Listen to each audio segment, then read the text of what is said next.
નમસ્કાર.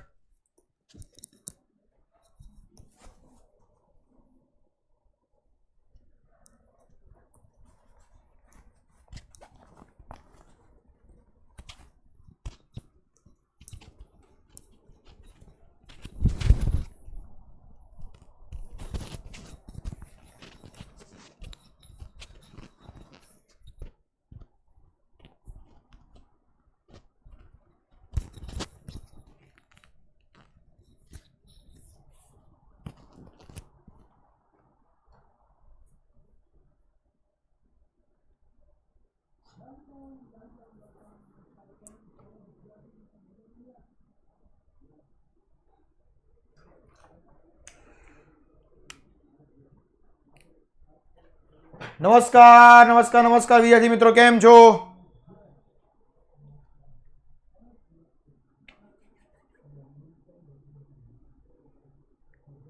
ચલો ફટાફટ આપણે પ્રાર્થનાની શરૂઆત કરી દઈએ. નમસ્તે શારદે દેવી વીણા પુસ્તક ધારિણી વિદ્યારંભ કરિષ્યામિ પ્રસન્ન તું ભવ સર્વદા પ્રસન્ન તું ભવ સર્વદા. તો ફટાફટ લેક્ચરમાં જોડાઈ જાઓ અને આપણે સર્વપ્રથમ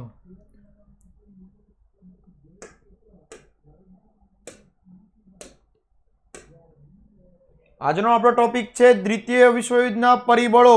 પણ એ પહેલા બે ટોપિક આપણા બાકી છે, એ તો આપણે ચલાવશું જ, એટલે ડોન્ટ વરી. હા હાલો.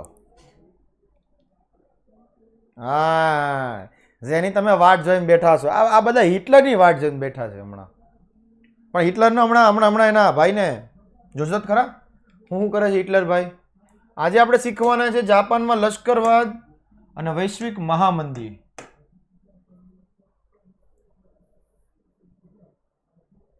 જાપાનમાં લશ્કરવાદ અને વૈશ્વિક મહામંદી. ચલો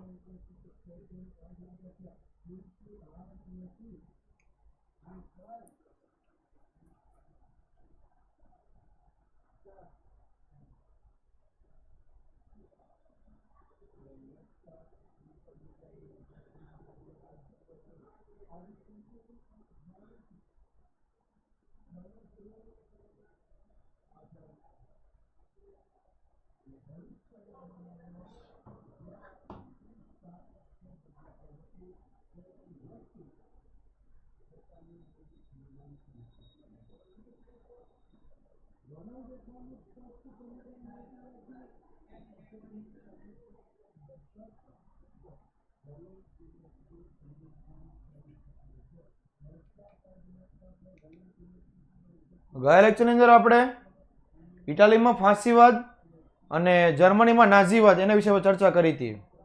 એક દિયાબેન ઠક્કર કરીને છે, એમને બહાર જવાનું સુધી કહીને જાય છે કે હું જાઉં છું, બાય ગાઈસ એમ, અને બાકીના બધા બાય બાય હોત કરે છે. એટલે ભરત મિલાપ કેમ થતો હોય અહીંયા, વર્ષો પછી આવ્યા હોય ને રજા પર જાય ઘરે ત્યારે કહીને જાય એમ, ક્યારનો હું જોઉં છું.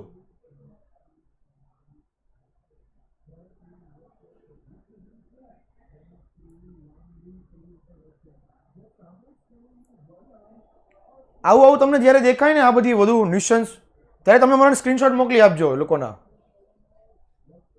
એકાદ બેના ઘરે તો વાત થઈ ગઈ છે, ડાયરેક્ટ સીધો એના પપ્પા સાથે જ વાત થઈ જાય, ડાયરેક્ટ વાલીના નંબર હોય અમારી પાસે. અને તમે ક્યાંથી લોગિન છો, એટલે તમારું ફૂલ લોકેશન સાથે અહીંયા હોવો છો તમે. એટલે એવું ન માનતા કે અમે કદાચ ગમે અહીંયા વાતચીત કરી લેવો તો વાંધો નહીં આવે અથવા નહીં ખબર પડે.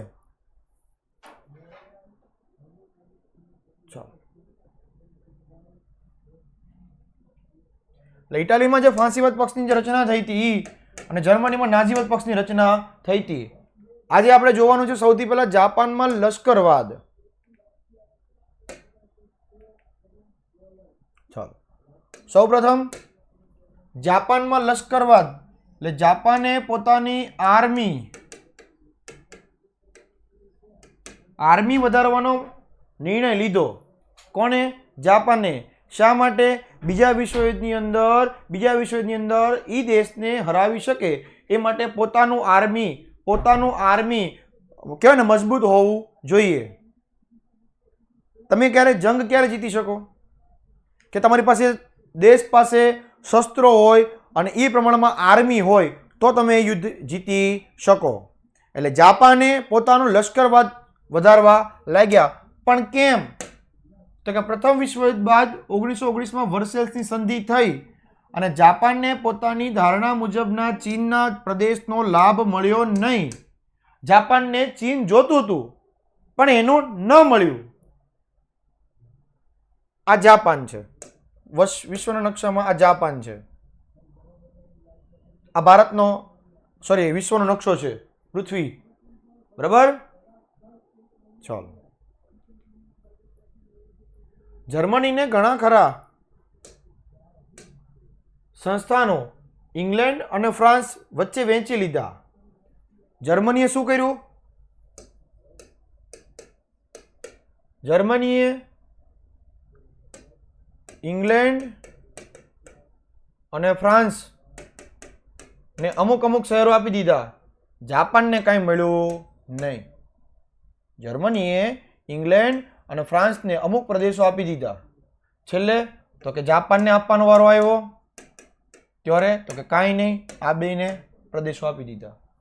એટલે જાપાનને ઘણો અસંતોષ ઊભો થયો કે મને ન આપ્યું. ઇંગ્લેન્ડ ને ફ્રાન્સને બેને આપી દીધું, મને ન આપ્યું. આગળ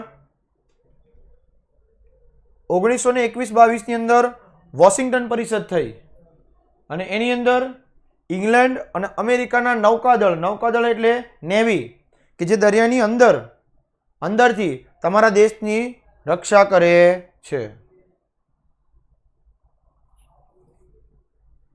અને આ જે નૌકાદળ હતું એ નૌકાદળમાં ફક્ત 35% જ નૌકાદળ રાખવાની દરખાસ્ત જાપાનને સ્વીકારવી પડી. કોણે કીધું? અમેરિકાએ. અમેરિકાએ એમ કીધું જાપાનને કે જાપાન તું 35% જ નૌકાદળ એટલે નેવી, બેટા નેવી કે જે દરિયાની અંદર હોય. ધ ગાઝિએટિક પિક્ચર જોયું? એમાં આ નેવી બધું બતાવે છે કે નેવીના ઓફિસરો દરિયાની અંદર રહીને કોઈ બીજા દેશના વ્યક્તિ દરિયા મારફતે ન આવી શકે. જો કોઈ પણ દેશ હોય ને, સાંભળી લેજો, અહીંયા કોઈ પણ દેશ હોય ને, પેલા સમજાવી દો, આગળ આપણે આવે છે પણ છતાં એ આપણે પછી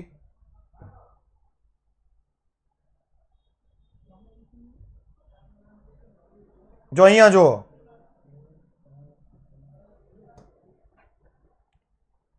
કોઈ પણ દેશ હોય ને, અહીંયા જોજો, પેલા આ નેવી સમજાવું છું. કોઈ પણ દેશ પોતાના બોર્ડરની સુરક્ષા કરવા માટે પોતાના દેશની રક્ષા કરવા માટે દરેક દેશની અંદર 3 આર્મી હોય.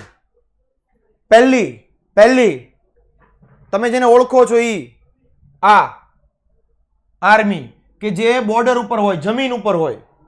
જમીન પરથી કે કોઈ રાજ્યની કે કોઈ આંતરિક બોર્ડરમાંથી કોઈ પણ વ્યક્તિ ઘૂસણખોરી કરીને ન આવે, તેનું કામ છે આર્મીનું, જમીન મારફતે. બીજું કે હવાઈ મારફતે હવાઈ હુમલો થાય તો ત્યારે કોણ કામ કરે? એરફોર્સ. જો અહીંયા પ્લેન દેખાય છે, આપણે અભિનંદનનું આપણે જોયું છે કે ભૂલથી બીજા દેશમાં વહી ગયો ત્યાંથી પાછો આવી ગયો, એ એરફોર્સનો ઓફિસર હતો, અભિનંદન. ત્રીજું કે દરિયાની અંદરથી થઈને કોઈ પણ દેશના વ્યક્તિ આપણા દેશમાં ન આવી જાય એ માટે કોણ હોય? નેવી હોય. એટલે કોઈ પણ દેશના 3 આર્મી કીધી: આર્મી, નેવી, એરફોર્સ. આ લોકો હવામાં સુરક્ષા કરે, એટલે કે આકાશને બધું માંથી કોઈ વ્યક્તિ હુમલો ન કરે એના માટે આ જમીન ઉપર રહી અને આર્મી, અને ત્રીજું આ દરિયાની અંદર. હવે સમજ પડી ગઈ? આર્મી, નેવી ને એરફોર્સ. ચાલો, હું હાર્ડ બોલ લ્યો. બેટા આ સામાન્ય જ્ઞાનનો બાબતો હતી હો.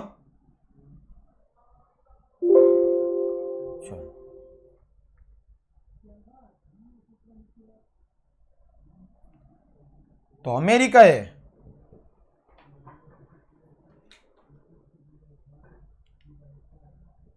નૌકાદળના ફક્ત 35% જ નૌકાદળ રાખવાની દરખાસ્ત એટલે કે કહેવાય ને કે આમ હુકમ કર્યો જાપાનને કે તમે આટલા જ ટકા નૌકાદળ રાખી શકશો. ધ ગાઝી એટેક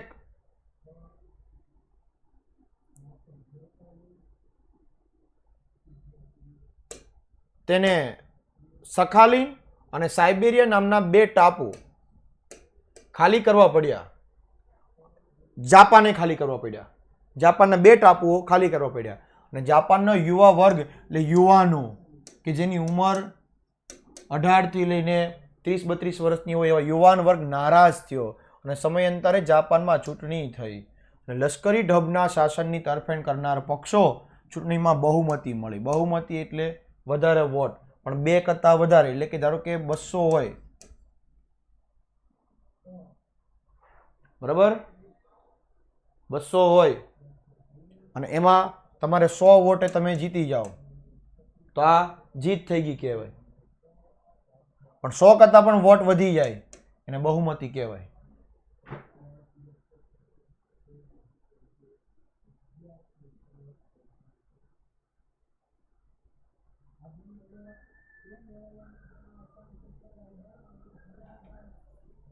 ચાલો. અને જાપાનના લશ્કરી રાષ્ટ્રવાદ વિસ્તારવાની નીતિ વ્યાપક બની. જો સાઇબેરિયા ટાપુ છે, સાઇબેરિયા ટાપુ છે, એને ખાલી કરવા પડ્યો હતો. અને જાપાન રાષ્ટ્રવાદની વિસ્તાર વિધિ નીતિ વ્યાપક બની. વ્યાપક બની એટલે વધારે આગળ વધી. અને જાપાનની રાષ્ટ્રસંઘની સમિતિમાં કાયમી સભ્યપદ ન મળ્યું. સંયુક્ત રાષ્ટ્ર હતું ને કે જેમાં 193 સભ્ય હોય તો દરેક દેશનો એક વ્યક્તિ હોય, તો એમાંથી જાપાનને સભ્ય ન મળ્યું એટલે જાપાન સંયુક્ત રાષ્ટ્રનો સભ્ય બનશે નહીં. અને જાપાનની સામ્રાજ્યવાદની પ્રવૃત્તિઓને પશ્ચિમના દેશોએ રોકી શક્યા નહીં. જાપાનને એક જ સામ્રાજ્યવાદ આપણે કાલે ભણી ગયા કે જે દેશની અંદર એક જ વ્યક્તિનું શાસન ચાલે એને સામ્રાજ્યવાદની નીતિ કહેવાય. ટૂંકમાં રાજાશાહી શાસન જેવું. હાલો. જાપાને મંચુરિયા કબજે કરી અને ત્યાં પોતાના મચકો સરકાર સ્થાપી દીધી. અને ઉપરાંત જાપાને કોરિયા, મંગોલિયા, માર્ગ, ચીનના કેટલાક પ્રદેશો કબજે કરી દીધા અને જર્મની તેમજ ઇટાલી સાથે પણ સંબંધો સુધારી પોતાનો સામ્રાજ્યવાદનો દોર છૂટો મૂક્યો. હવે જાપાનને એમ છે કે હું બધું હડપી લઈ હમણાં. આ મુદ્દામાં એમ કહે છે કે જાપાનને એમ છે કે હવે હું આજુબાજુના બધા જ પ્રદેશો હું હડપી લઈશ. આગળ. અને સમ્રાટ મેઈજી પછી રાજા છે 1936માં ગાદી એટલે કે રાજાનું મૃત્યુ થયા પછી એના ગાદી એટલે કે એ રાજ કોણ સંભાળશે? રાજાનું અવસાન થાય પછી એની ગાદી કોણ સંભાળશે? તો કે રાજાનો દીકરો. શહેનશાહ હિરોહિટોએ અહીંયા જોડણીમાં ભૂલ છે. એને જાપાનની આ પ્રવૃત્તિઓને ઉત્તેજન આપ્યું એટલે કે આમ કહે ને કે આમ આ કામ બંધ ન થઈ જાય તો એ માટે નવો રાજા આવી ગયો.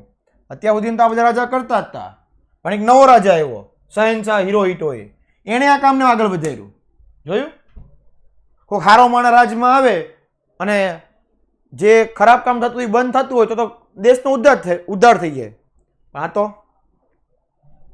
શું કરશું? બરાબર. એટલે આ હિરોહિટો પણ એવો જ રાજા નીકળ્યો. ચાલો આગળ. હે જોને નાદાન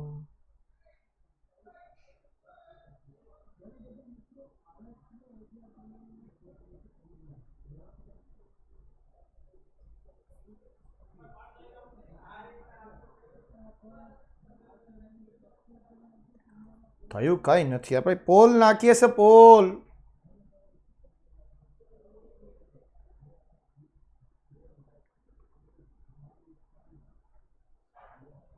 અને આગળ આમ જાપાને રાષ્ટ્રસંઘનો ત્યાગ કર્યો. જાપાને રાષ્ટ્રસંઘમાં જોડાણું નહીં. જાપાન રાષ્ટ્રસંઘમાં જોડાણું નહીં. જાપાન રાષ્ટ્રસંઘમાં જોડાણું નહીં. ચાલો, હવે છે વૈશ્વિક મહામંદી. મહામંદી, મંદી એટલે ધંધો વેપાર ન ચાલે. મંદી એટલે ધંધો વેપાર ન ચાલે, એને મહામંદી કહેવામાં આવે છે. ધંધો વેપાર તમારો ન ચાલે તો એને મહામંદીની પરિસ્થિતિ કહેવામાં આવે છે. તો આ દેશની અંદર એટલે કે આ બધા દેશો યુદ્ધ કરવા લાગ્યા, જેના કારણે વિશ્વમાં મહામંદી આવી. અત્યારે તમે જો રશિયા અને યુક્રેન વચ્ચે યુદ્ધ હાલે છે, કારણ કે ખાલી બે જ દેશ છે, રશિયા અને યુક્રેન. 195 માંથી ખાલી બે જ દેશ યુદ્ધ કરે છે.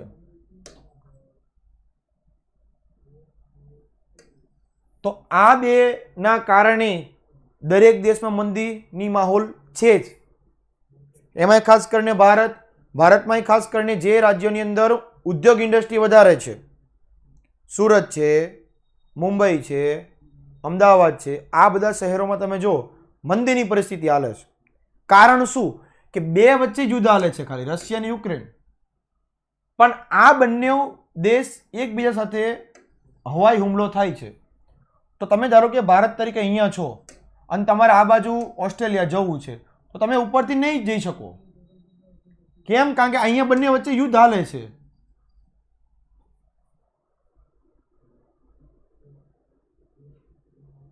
બીજું કે રશિયા અને ભારત વચ્ચે જે વેપાર હતો એ કેવો થઈ જાય? ઠપ.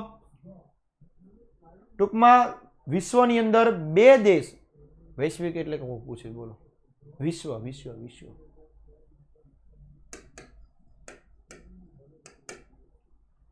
એટલે બે દેશ, વિશ્વના કોઈ પણ બે દેશ જ્યારે યુદ્ધની પરિસ્થિતિમાં જોડાય છે ત્યારે એની અસર બધા જ ને વર્તાય. ઓકે, હાલો આગળ. યુરોપના મોટા ભાગના આ મહામંદી, જો આ દેખાય ને, આ સ્લોપ આખો નીચે આવે છે. યુરોપના મોટા ભાગના રાષ્ટ્રોના વડા હોય, વડા એટલે કે જે મુખ્ય વ્યક્તિ હોય, એની એવી ધારણા હતી, એટલે એવી એની માન્યતા હતી કે પ્રથમ વિશ્વયુદ્ધનો અંત, વિશ્વની યુદ્ધતર સમસ્યાઓનો પણ અંત આવી જશે.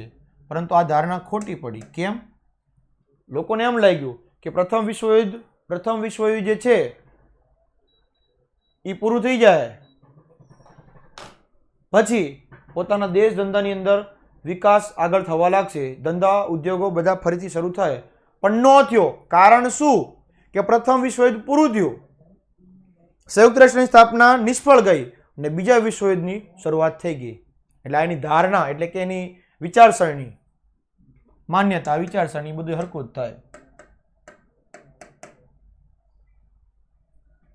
એ શું પડી? ખોટી. અને એકાએક અમેરિકાના વોલ સ્ટ્રીટ શેર બજાર, ભારતમાં જે છે ને શેર બજાર, એનું નામ છે શેર દલાલ. ભારતમાં જે છે એ માર્કેટ મુંબઈમાં આવેલી છે. મુંબઈમાં આવેલી છે. હર્ષદ મહેતા વાળી તમે વેબ સિરીઝ હતો, હર્ષદ મહેતાનો પિક્ચર કેવું કંઈક જોયું છે ને, એમાં ખબર હશે. મુંબઈની અંદર છે શેર દલાલ, વિસ્તારનું નામ છે આખું, શેર માર્કેટ. યસ, એવી જ રીતે અમેરિકાની એક વોલ સ્ટ્રીટ છે, શેર બજારની કંપની વોલ સ્ટ્રીટ. આ શેર બજારમાં મોટા પ્રમાણમાં શેર વેચવા આવતા શેરની કિંમત અત્યંત ભયજનક રીતે ઘટવા માંડી. શેરના ભાવ અચાનક ઘટવા લાગ્યા. આમ આખો આમ તમે આવો શેર બજાર આવું જોયું છે, આવો ભાવ વધે ઘટે, ભાવ વધે ઘટે, એમ અચાનક આવી રીતે શેર ઘટવા લાગ્યા. કારણ કે વિશ્વમાં મંદી આવી ગઈ. મેં તમને કીધું એમ કે બે દેશ વચ્ચે ભલે યુદ્ધ થાય પણ એની અસર બધાને વર્તાય. બે દેશ વચ્ચે જ્યારે યુદ્ધ થાય એની અસર બધાને વર્તાય. એટલે ટૂંકમાં એમ કહે છે કે આ બંને યુદ્ધ થયા ને એના કારણે વિશ્વમાં મંદી આવી. ભાઈ, બે દેશ વચ્ચે જ્યારે યુદ્ધ થયા અથવા તો આ પ્રથમ વિશ્વની અંદર જેટલા પણ યુદ્ધો દેશો જોડાણા એના કારણે બધા જ દેશની અંદર મહામંદીની પરિસ્થિતિ આવી. એ અર્જુન, તને કહું છું, હું મંડાણો છું. હા, એ ધ્યાન દેની કે પ્રથમ વિશ્વયુદ્ધની અંદર યુદ્ધ થયું જેના કારણે પ્રથમ વિશ્વયુદ્ધ પૂરું થયું અને બીજું વિશ્વયુદ્ધ શરૂ થયું. હા, 9:15.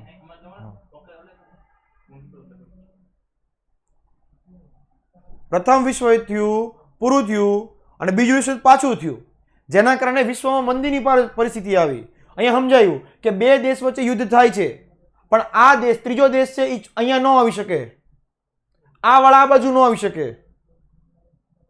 એકબીજા વચ્ચે વેપાર બંધ થઈ જાય, આયાત નિકાસ બંધ થઈ જાય, ઇમ્પોર્ટ એક્સપોર્ટ કહેવાય કે આપણા દેશનો માલ બીજાને બીજા દેશનો માલ આપણને, એ ન થાય તો દેશમાં શું પરિસ્થિતિ આવે? મંદી.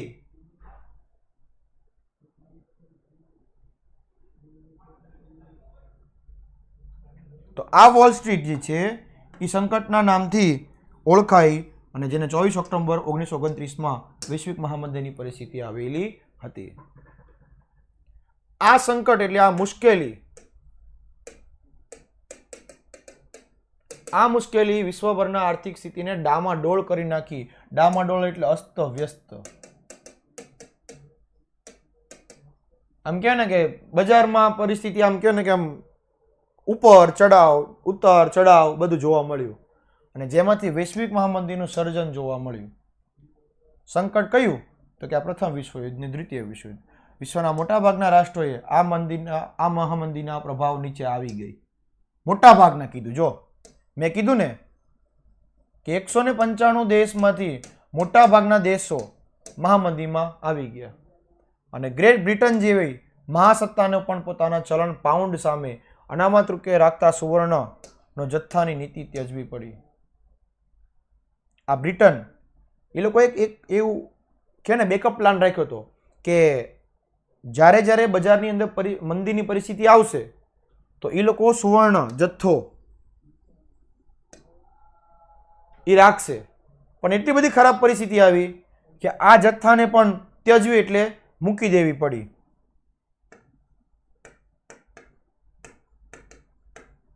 ટૂંકમાં બજારમાં, સમગ્ર બજારમાં મંદી અને મંદી જ છે અને એનો શિકાર મોટાભાગના રાષ્ટ્રો આવી ગયા. તેનો પ્રભાવ વિશ્વના અન્ય રાષ્ટ્રોના આંતરરાષ્ટ્રીય વેપાર ઉદ્યોગ ઉપર પડ્યો. ધંધા ઉદ્યોગ ઉપર, વેપાર, એમાં પાછું આંતરરાષ્ટ્રીય કીધું. આંતરરાષ્ટ્રીય એટલે દેશ વચ્ચેના વેપાર એને આંતરરાષ્ટ્રીય, દેશ વચ્ચેના વેપાર એને આંતરરાષ્ટ્રીય વેપાર કહેવામાં આવે છે. અનામત એટલે પોતાની પાસે રાખવા હતા પણ એ હવે ત્યજી દેવા પડ્યા એટલે આપી દેવા પડ્યા. અને અમેરિકા જેવા રાષ્ટ્રોની આર્થિક સ્થિતિની અવગણના થઈ એટલે એને એમ કહે ને કે એને ઇગ્નોર કરવામાં આવ્યા. બરાબર, એને ઇગ્નોર કરવામાં આવ્યા પણ કડક નિયંત્રણો લાદી દીધા એટલે કડક નિયમો લાદ્યા એટલે લાગુ પાડી દીધા.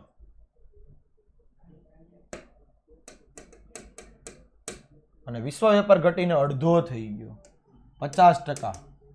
આખા વિશ્વમાં જે 100% વેપાર થતો હતો એની જગ્યા પર હવે માત્ર 50%. 50% ધંધા બંધ થઈ ગયા એમ કીધું. 50% રાતો રાત પાટિયા પડી ગયા.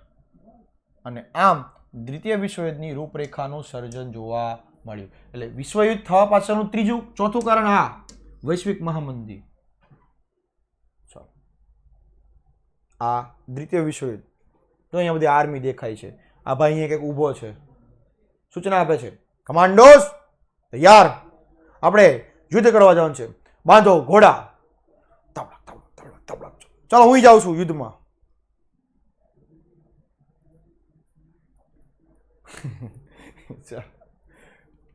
થઈ ગયું દ્વિતીય વિશ્વ. હવે શું જાય એમાં? ચાલો ત્યારે હવે આવે છે દ્વિતીય વિશ્વયુદ્ધના પરિબળો. શા માટે થયું દ્વિતીય વિશ્વયુદ્ધ? એવું તો શું બન્યું સાહેબ? ઘટના શું હતી? અમને જણાવો. તો કે પ્રથમ વિશ્વયુદ્ધમાં વર્સેલ્સની સંધિમાં. આ વર્સેલ્સની સંધિ થઈ ને એ જ આ કારણ. પ્રથમ વિશ્વયુદ્ધમાં પણ આવી હતી વર્સેલ્સની સંધિ, યાદ છે ને? બસ આ મૂળ કારણ. વર્સેલ્સની સંધિમાં જ ઘણા લોકોને અસંતોષ થયો હતો કે મને જે મળવું જોઈએ, મને ડુંગળી, ટમેટા, રીંગણા, કોબી બધું જ મળવું જોઈતું, પણ ખાલી બટેકા જ મળ્યા, એટલે મને અસંતોષ થયો. પડી ખબર? તો વર્સેલ્સની સંધિ થઈ, એમાં ઘણા બધા દેશને અસંતોષ થયો. આ મુખ્ય કારણ. બીજું કીધું શાંતિ પ્રક્રિયા થઈ પેરિસમાં. જો નામ છે શાંતિ, પણ અશાંતિ જેવું કામકાજ કરી નાખ્યું હતું. કેમ? કારણ કે અનેક રાષ્ટ્રો અસંતુષ્ટ થયા. નહીં, હું ખુશ નથી. કેમ? કારણ કે મન જે જોતું હતું એ નહીં મળ્યું. મન જે જોતું હતું એ નહીં મળ્યું, એટલે હું નારાજ છું. હે ને? ચાલો, ત્યારબાદ આ ઘટનાને દ્વિતીય વિશ્વયુદ્ધ તરફ દોરી ગઈ હતી. આ વર્સેલ્સની સંધિમાં અસંતોષ અને પેરિસ શાંતિની પ્રક્રિયામાં આ બંનેના કારણે દ્વિતીય વિશ્વયુદ્ધ બનવા પાછળનું કારણ હતું. જો આ હે ને, આર્મી તૈયાર થઈ ગઈ. ચાલો, બૂમ ફા ફા જુ પા, બોમ બોમ નારાયણ કે ને. આ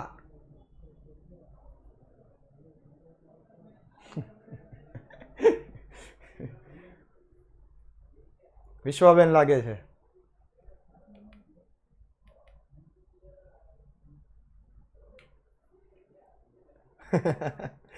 તો વિદ્યાર્થી મિત્રો, ચાલો આપણે દ્વિતીય વિશ્વયુદ્ધ તરફ જવાબદાર પરિબળનો અભ્યાસ કરીએ. વિશ્વાબેન તું ટેન્શન લે મત, તમતાર તને ઘરે આવીને ભણાવી જાય. ચાલો આગળ. તો તમામ વિદ્યાર્થી મિત્રો, ચાલો આપણે પણ વિશ્વયુદ્ધનો અભ્યાસ કરીએ. પણ એ પહેલા વિશ્વયુદ્ધનો અભ્યાસ કરતા સૌ પ્રથમ પહેલા શું કહે છે આ એક બેન, ક્યાં જવું છે એમ? દ્વિતીય વિશ્વયુદ્ધ તરફ. ચાલો ત્યારે સીટ બેલ્ટ બાંધી દો. પ્લેન તમારા ધાબે આવી ગયું છે. ચાલો, તમારા મોબાઈલમાં આવી ગયો છે. પોલ આવી ગયો છે.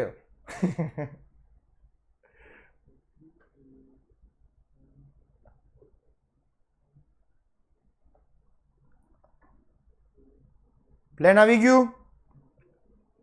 બેહી ગયા? પ્લેનમાં બેહી ગયા? હાથ પાડજો, ના નો પાડતા. હા, ચલો બેહી ગયા. ચાલો ત્યારે આપણે ઉડીએ છીએ અને ફટાફટ શરૂ કરીએ. ચાલો, 5 4 3 2 1 સ્ટાર્ટ. પ્રથમ વિશ્વયુદ્ધ પછી જર્મન, જાપાન, ઇટાલી આ દરેક રાષ્ટ્રનો ઉગ્ર રાષ્ટ્રવાદનો વિકાસ થયો અને વર્સેલ્સની સંધિ તેની પ્રજા ક્યારેય ભૂલી શકી નથી. વર્સેલ્સની સંધિ થઈ એ આ બધા દેશ ક્યારેય ભૂલી શકવા નથી કે અમારી વચ્ચે અમારી સાથે અન્યાય થતો સાહેબ, અમે નહીં ભૂલીએ. અમારી સાથે અન્યાય થતો, અમે નહીં ભૂલીએ. ભૂલશું નહીં તો કે અન્યાય નહીં ભૂલીએ. અન્યાય નહીં ભૂલીએ અમે. અમારી યાર બહુ ખોટું થયું, અમારી યાર બહુ ખોટું થયું.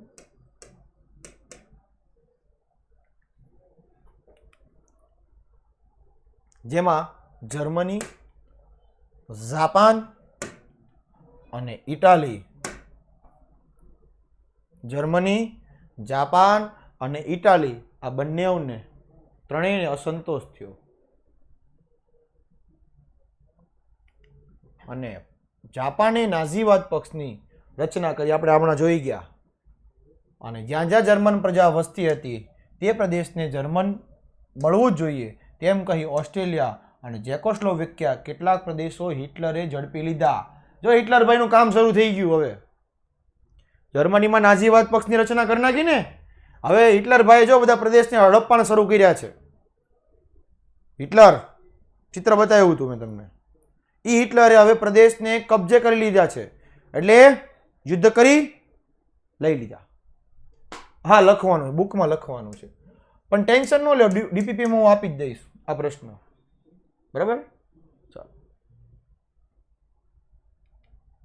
અને વર્સેલ્સની સંધિમાં ઇટાલીની અવગણના થઈ.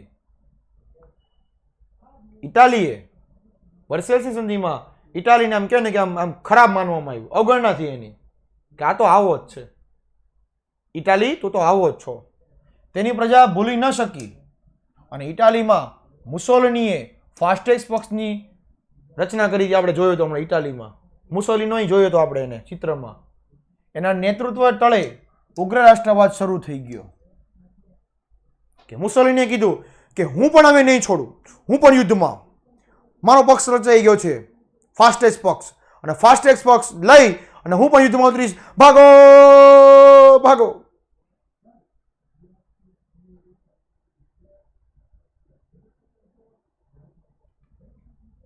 આ કુહાડી હતો ને ફાસ્ટેક્સ પક્ષનું સિમ્બોલ, અને આ મુસોલિનો ભાઈ, છોડું નહીં, મૂકવું નહીં કોઈને, હું પણ મારીને તોડી નાખીશ. સાવનભાઈ ખૂબ ખૂબ આભાર. બરાબર, શિક્ષક તો છે પણ એક કલાકાર તરીકે ભણાવવું પડે છે, તો જ સમજાય છે અને તો જ મજા આવશે ઇતિહાસની અંદર. બરાબર, ચાલો. ઘણા લોકો એમ કે સાહેબ આ તો તમે ગાંડા કાઢો છો. ગાંડા નથી કાઢતા સાહેબ, બહુ ચોક્કસ ખબર છે ક્યાં ઊભા છીએ. સરસ્વતીના સ્ટેજ ઉપર ઊભા છીએ ખબર છે, પણ વસ્તુને સમજાવવા માટે એના કહેવાય ને કે એના કિરદાર નિભાવવો પડે. કલાકાર હોય ને, કલાકાર એ પોતાનો કિરદાર નિભાવે ને તો જ વ્યક્તિઓ, તો જ લોકો રાજી થઈને જાય.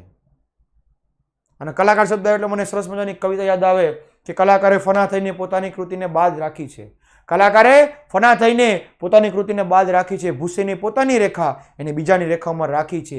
ન રાખી દાન ઉપર, ન રાખી દાન ઉપર, એને સદાય દાતા ઉપર રાખી છે. જેવી જિંદગી આપી છે ખુદાએ એને એવી એના માટે માતબર રાખી છે. એટલે આ કવિતામાં એમ કહે છે કે કલાકારને કેટલું મળે છે મહત્વનું નથી, એને કેટલા પૈસા મળે છે એ પણ મહત્વનું નથી, પણ એની પોતાની કળાથી બીજાના વ્યક્તિને ખુશ કરીને જાય છે. રેડી? આ શિક્ષકનું કિરદાર પણ એવું જ હોય છે કંઈક, કે વિદ્યાર્થીને સમજાઈ જાય, વિદ્યાર્થીને સમજ પડી જાય, બસ એટલું જ એને જોતું હોય છે. ઓકે, ચાલો.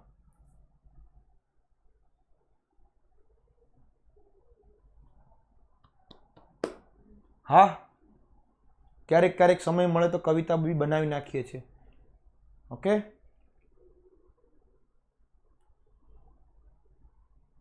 બસ આ જે તમે જે કહો છો ને એ જ કોમેન્ટમાં લખતા જાઓ. આની આ વસ્તુ કોમેન્ટમાં લખતા જાઓ, રેકોર્ડિંગ લેક્ચર જુઓ ને ત્યારે. ઓકે, હા, એકમ કસોટી માટે પણ વિડીયો ને એ બધું આવશે, એક બે દિવસમાં મુકાઈ જશે. વિવેચક એટલે બુદ્ધિજીવી વ્યક્તિઓ, તજજ્ઞ વ્યક્તિ કહેવાય. ધવલભાઈ, તજજ્ઞ વ્યક્તિ કહેવાય.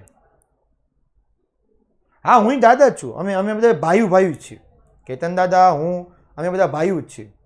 બરાબર, કુટુંબિક ભાઈઓ છે બધા. બીજું કાંઈ કોઈ પ્રશ્ન રહ્યો હવે?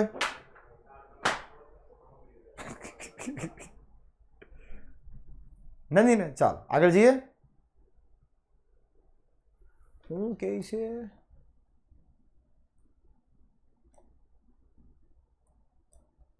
સ્વાતિબેન શું કહો છો?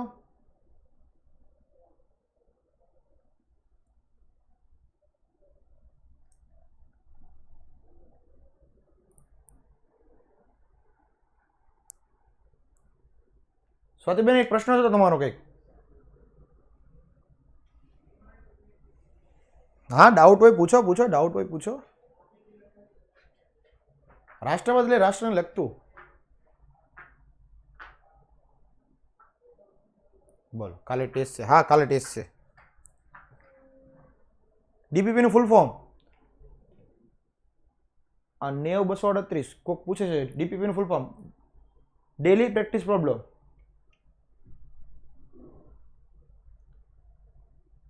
ભવ્યભાઈ, આ હું કામ જ કરું છું. અને ભવ્યભાઈ, વિદ્યાર્થીનો પ્રશ્ન જવાબ આપવા પડે.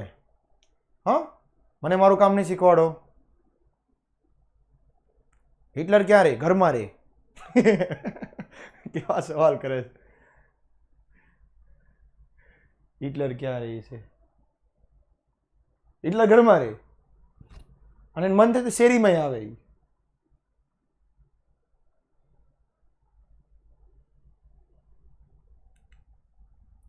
તમને કંઈક પ્રશ્ન થાય તો મેં અગાઉ પણ કીધું છે કે વોટ્સઅપ ગ્રુપમાં મારો એક સરસ મજાનો ફોટો છે આવો જ, અને એવું મારું આમાં નંબર છે જ વોટ્સઅપનો, તો એમાં તમે વોટ્સઅપમાં મેસેજ પૂછી શકો છો. ગુજરાતીમાં લખીને મોકલી દેવાનો અથવા રેકોર્ડિંગ કરીને મોકલી દો તો પણ ચાલે. સમજી ગયા? હા, પણ હા ફાલતુ મેસેજ નહીં કરવાના. ઓકે, જ્યારે નવરો પડીશ ને ત્યારે હું જવાબ આપી દઈશ. અને વોઇસ કોલ કરો ને તો સીધા બ્લોક થઈ જાઓ, ધ્યાન રાખજો. વોઇસ કોલ કે ફોન એ નહીં કરવાનો, વોટ્સઅપમાં મેસેજ કરી દેવાનો. બીજી બાજુ એશિયામાંથી જાપાને પણ સામ્રાજ્યવાદની નીતિમાં ઝંપલાવ્યું. જો જાપાન બરાબર, જર્મની હતું તો જાપાન આવ્યું. જાપાન એમ છે કે હું જ લાડવો લઈ લો, આ દોડમાં આવીને. જર્મની તો ભાગતું હતું, ભાગો ભાગો ભાગો. જાપાન કે ઉભા રહ્યો, હું આવું છું તમારી ભેગા. આતા આવો આવો, તમને અમને લાડવો મળશે. આમ વિશ્વ શાંતિ જોખમરૂપ બની ગઈ. કેમ? કારણ કે જર્મની જાપાન બે તૈયાર થઈ ગયું બીજા રાષ્ટ્રોને હડપાવવા માટે. હવે શું થાય? પ્રથમ વિશ્વયુદ્ધ બાદ ફ્રાન્સને જૂથબંધી એટલે ગ્રુપ થઈ ગયા અમુક. ઓલો કે આપણે એટલા, બીજો કે આપણે આટલા, ત્રીજો કે આપણે આટલા, ચોથો કે આપણો આટલા. જૂથ બંધાય, ગ્રુપ જેને કહેવાય ને, આપણે રિસેસમાં નાસ્તો કરતા હોય ને ગ્રુપમાં બેસી નાસ્તો કરતા હોઈએ કે આ અમારું ગ્રુપને એક લીડર હોય કે જે વ્યવસ્થિત કરતો હોય બધું, બરાબર ને? તો આવી રીતે આ ગ્રુપો રચાય. જર્મનીને ભય હતો, ભય એટલે ડર, કે બેલ્જિયમ, પોલેન્ડ, રૂમાનિયા તેમજ જેકોસ્લોવાકિયા સાથે તેણે મૈત્રીના કરાર કર્યા. કરાર એટલે સંધિ. જર્મની એમ કીધું કે બેલ્જિયમ, પોલેન્ડ, રૂમાનિયા અને જેકોસ્લોવાકિયા આપણે બધા એક ગ્રુપ. આ પહેલું ગ્રુપ જર્મનીનું. જર્મનીએ આ બધા દોસ્તાર બનાવી નાખ્યા. ટૂંકમાં એમ કહું તો આપણે બધા દોસ્ત એમ કરીને ગ્રુપ બનાવી નાખ્યું. અને બીજું ઇટાલીએ જેકોસ્લોવાકિયા, યુગોસ્લોવાકિયા, રૂમાનિયા, હંગેરી, ગ્રીસ, તુર્કી અને ઓસ્ટ્રેલિયા સાથે કરાર કર્યા. કે ઇટાલીએ એમ કીધું કે અમને આ બધા ભેગું થઈને અમારે ગ્રુપ બનાવવું છે. તો આ બીજું ગ્રુપ થયું. ઓકે, ચાલો. ત્રીજું, રશિયાએ રંગ રસિયો રૂપાળો રંગ રેલિયો ઘરે જવું ગમતું નથી. પણ ટાઈમ થાય ઘરે જવું પડે, નકર ઘરના ગોતવા આવે. ફ્રેન્ડ, સમય થાય તો જવું પડે. કોક કે છે નિશાળ જવું નથી ગમતું, તો બે નિશાળે જવું નથી ગમતું તો એનો કોઈ વિકલ્પ નથી. જો અત્યારે નિશાળ નહીં જાઓ તો અત્યારે બહાર ફરશો તો આખી જિંદગી બહાર જ ફરશો.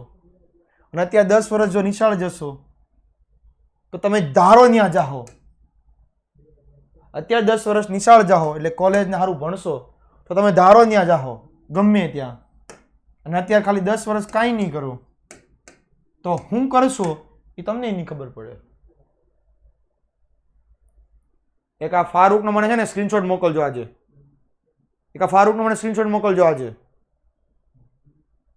એકની કોમેન્ટ 10-15 વખત કરે છે.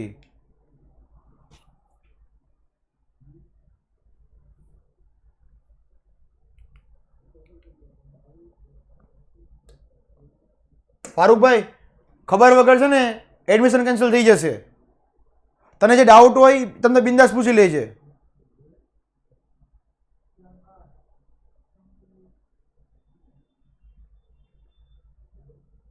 રશિયાએ જર્મની, તુર્કી, લિથુઆનિયા અને ઈરાન સાથે કરાર કર્યા. કરાર એટલે કીધું એ સંધિ, કે રશિયાએ કીધું કે આપણે બધા ભેગા મળી અને બીજાનો સામનો કરશું. હા, પોલ લઈ લે 2 મિનિટ. અને ઇટાલીએ જર્મની, જાપાન બંનેના ભેગા મળીને, આ પહેલું અને બીજું, આ બંને ભેગા થઈ ગયા. જર્મની અને જાપાન આ બંને ભેગા થઈ ગયા અને એને રોમ, બર્લિન અને ટોક્યો આ 3 ધરીની રચના કરી, ધરી પક્ષની રચના કરી નાખી. ઇંગ્લેન્ડ અને ફ્રાન્સે લોકશાહીનું મૂલ્યવાળું બીજું જૂથ રચ્યું. એટલે આ બે ભેગા થઈ ગયા, ઇંગ્લેન્ડ અને ફ્રાન્સ. એને એક બીજું ગ્રુપ બનાવ્યું. જર્મનીએ રશિયા સાથે બિન આક્રમક સંધિ કરી. જર્મની રશિયાને એમ કીધું કે આપણે બે એકબીજા યુદ્ધ નહીં કરીએ, પણ કેવું બિન આક્રમક, કે ભાઈ શસ્ત્રો વગરનું. અને આથી વિશ્વમાં ભયનું સામ્રાજ્યવાદ ઊભું થયું હતું અને વિશ્વયુદ્ધને વેગ મળ્યો. આગળ આગળ જતું ગયું યુદ્ધ. લશ્કરવાદ ત્રીજું એટલે આર્મી. પ્રથમ વિશ્વયુદ્ધની અંતે શાંતિ જાળવણી કરવા માટે પ્રયાસ કર્યા, પણ આ તો ઊંધું થઈ ગયું. વિશ્વયુદ્ધનું કામ શું હતું? વિશ્વયુદ્ધનું કામ શું હતું? કે બધા દેશને શાંત કરાવશે, બધા દેશને શાંત કરાવશે, પણ પરિસ્થિતિ ઊંધી થઈ ગઈ. પરિસ્થિતિ ઊંધી થઈ ગઈ. આપણે ગયા હોય નિશાળે, નિશાળે જઈને ખબર પડે કે સરે તો સરપ્રાઈઝ ટેસ્ટ રાખી દીધો. લે હાલ સરપ્રાઈઝ ટેસ્ટ, હવે ઉલટું થાય હે ને? તો યુરોપમાં ઉલટું થયું. શસ્ત્રીકરણની હરીફાઈ વધી ગઈ. હરીફાઈ એટલે સ્પર્ધા, કોમ્પિટિશન. કોની? યુરોપ વચ્ચે. અને યુરોપમાં દરેક રાષ્ટ્રોમાં માત્ર ને માત્ર શસ્ત્રોનું ઉત્પાદન વધ્યું. બસ યુરોપનું એક જ કામ, શસ્ત્રો વધારો, યુદ્ધમાં જાઓ. શસ્ત્રોનો વધારો કરી દીધો. આવે ને શસ્ત્રો, બંદૂક ને તોપ ને ભાલા ને, બરાબર, આ શસ્ત્રો કહેવાય બધા. યુદ્ધ એનથી લડાય ને, હાવણાથી તો લડાઈ નહીં કઈ. વેલણ ને હાવણું લઈને જાઓ યુદ્ધમાં તો કેવા લાગે વિચાર કરો. હે, હાવણો ને વેલણ લઈને જાઓ યુદ્ધમાં કેવા લાગો તમે?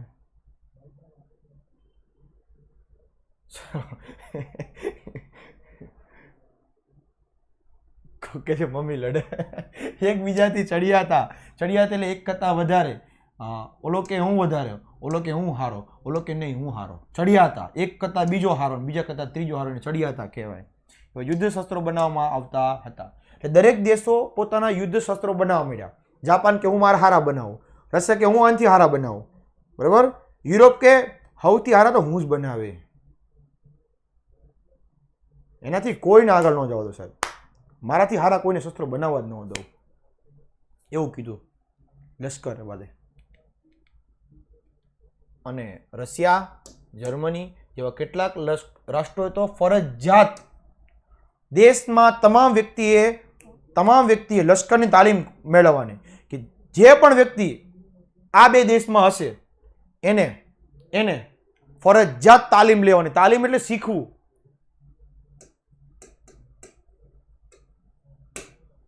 કે રશિયા અને જર્મનીમાં રહો છો તો તમને આર્મીની ટ્રેનિંગ આપવામાં આવશે અને તમને ફૌજી બનાવવામાં આવશે. ભવિષ્યમાં જરૂર પડી તો તમને યુદ્ધમાં પણ મોકલી દેવામાં આવશે. જાઓ લડો. અને દરેક રાષ્ટ્રોએ નૌકાદળ, હવાઈ દળ અને ભૂમિદળમાં વધારો કર્યો. જો આ પહેલું નૌકાદળ, બરાબર, કે જેને કહેવાય નેવી. ઉપર લખી જ દો, સામાન્ય જ્ઞાનનો પ્રશ્ન છે. આ નૌકાદળ એટલે નેવી. નૌકા એટલે હોડી જ થાય, એટલે એવું સમજાત રાખવાનું. બીજું કીધું હવાઈ દળ. આ હવાઈ દળ, આ હવામાં જો પ્લેન દેખાય ને, બરાબર, આ હવાઈ દળ. એરફોર્સ કહેવાય એને, એરફોર્સ. યસ, એર એટલે હવા, અને હવામાં કોણ હોય તો કે આર્મી, હવાઈ દળ વાળી. ત્રીજું કીધું ભૂમિદળ. એટલે આ ભૂમિદળ કેમ ગયું? આર્મી, કે જે બોર્ડરની રક્ષા કરે. ભૂમિ એટલે જમીન, જમીનની રક્ષા કરે, બોર્ડરની રક્ષા કરે છે. અને પૂર્વમાં જાપાનની લશ્કરી તાકાત વધારવા મળી અને આખરે ઇંગ્લેન્ડ અને ફ્રાન્સ પણ પોતાના શસ્ત્રો સજ્જતામાં, એટલે કે પોતાના શસ્ત્રો વધારવા માટે પ્રયાસ કરવા લાગ્યા. અને દ્વિતીય વિશ્વયુદ્ધના નગારા વાગવા માંડ્યા, ઢોલ વાગવા માંડ્યો કે હાલો હાલો બીજા વિશ્વમાં જોડાઈ જા, બરાબર. કે ઢોલી તારો ઢીન ઢીન, કે ઢોલી તારો ઢોલ વાગે, ઢોલ વાગે, ઢોલ વાગે ઢોલ, કે ઢમ ઢમ વાગે ઢોલ, કે ઢમ ઢમ ઢમ વાગે ઢોલ. બરાબર? તો આવી રીતે નગારાને ઢોલ વાગી ગયા અને કહેવાય કે આમ કહેવાય યુદ્ધની પરિસ્થિતિ થઈ ગઈ. કેમ? કારણ કે આ બધા જ દેશો પોતપોતાની હવાઈ દળ, ભૂમિદળ અને નૌકાદળમાં વધારો કરવા લાગ્યા. બરાબર? તો આ હતું લશ્કરવાદ. ચોથું છે રાષ્ટ્રસંઘની નિષ્ફળતા. એ આવતા લેક્ચરમાં જોવાની રહેશે. પણ એ પહેલાં મને 1 જ મિનિટ, હું તમારી ખાલી 30 જ સેકન્ડ લઈશ. મને પોલનો જવાબ આપી દેજો અને પછી તમે જઈ શકો છો.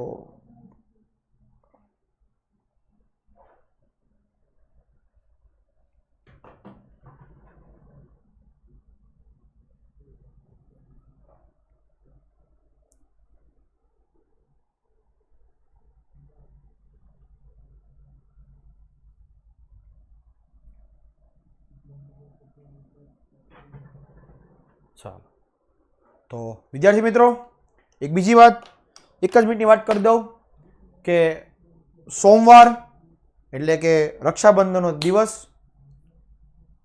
ભારતમાં સૌથી સારામાં સારો દિવસ અને પૂનમનો દિવસ, અને એમાં કહેવાય છે કે બેન પોતાના ભાઈને રાખડી બાંધે છે. એવા તહેવારને, પવિત્ર તહેવારને રક્ષાબંધન કહેવામાં આવે છે.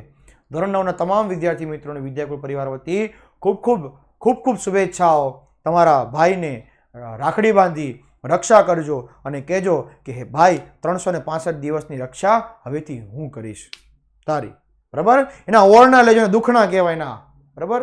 દુખણા લેજો અને ભાઈના સારા આશીર્વાદ આપજો. અને ભાઈને પણ એક વિનંતી છે કે બેન હોય, નાની હોય કે મોટી, એના પગે લાગજો. બરાબર? કારણ કે આપણી બેન કહેવાય છે. અને એના માટે સરસ મજાનું એક નાનકડું ગીત. કોણ હલાવે લીમડી ને કોણ ઝુલાવે પીપળી, ભાઈની બેની લાડકી ને ભૈલો ઝુલાવે ડાળખી, લીંબડીની આજ ડાળ ઝુલાવે, લીંબડી ઝોલા ખાય, હિચકો નાનો બેનીનો એવો આમ ઝૂલણિયા ખાય, કોયલ ને મોરલા બોલે, બેનીનો હિચકો ડોલે, કોયલ ને મોરલા બોલે, બેનીનો હિચકો ડોલે. વિદ્યાકુલની તમામ બહેનોને રક્ષાબંધનની ખૂબ શુભેચ્છાઓ. ખૂબ સારું ભણો, ખૂબ આગળ વધો અને પોતાના ભાઈને કલાઈ ઉપર એટલે કે હાથ ઉપર રાખડી બાંધી અને એની પણ રક્ષા કરજો. મેં પણ આજથી શરૂઆત કરી દીધી. બરાબર? રક્ષાબંધન અમારે પણ શરૂઆત થઈ ગઈ છે. તો મળીએ છીએ કાલે ફરીવાર આવતા લેક્ચરની અંદર. ત્યાં સુધી હું પાર્થ જાની રજા લાવું. બાય, ટેક કેર, જય હિન્દ, જય ભારત.